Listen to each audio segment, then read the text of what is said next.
Napasugod ang mga tauhan ng Caloocan Police sa Tala Hospital Sabado ng gabi. Doon inaresto ang nakakonfine na si Marlon Jose na isa raw notorious na holdupper. Hindi na nakapalagang sospek at agad na pinusasan matapos positibong ituro ng biktimang si Jesus Notorio Ponelas. Mayo 26 taong 2014 nang barili ni Jose si Ponelas gamit ang improvised shotgun. Pabalik po namin, bigla na lang po kami nakarinig ng putok. Nakita po namin si Marlon pumayako ako ng sumpak po.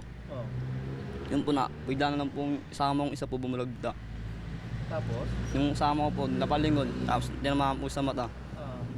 Tapos ako po, lumitama po. Pansamantalang naka-hospital arrest ang sospek habang nagpapagaling ng hika.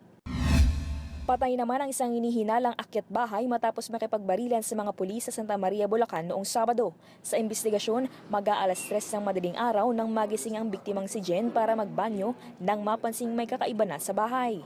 Yung cabinet at saka yung boxes na naglalaman ng kanyang mga jewelry at saka pera, pati yung bintana ng kanilang bahay ay forcibly open.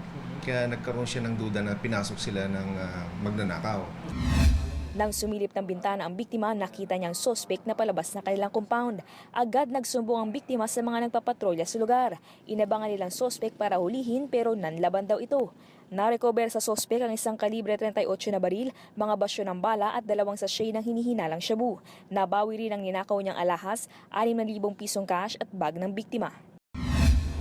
Tumaob naman ang isang cement mixer sa C5 Taguig noong Sabado ng gabi. Iniwasan daw ng driver na si Kim Ramos ang isang babaeng tumatawid nang biglang mawalan ng kontrol. Nahagip pa nito ang isang lalaki. Swerte namang nakatalo ng driver kaya't di ito nadaganan ng truck. Dinala ang driver at ang nahagip na lalaki sa ospital. Umaaksyon, Beverdera, News 5. Be sure to come back. News 5 everywhere. Copyright 2016.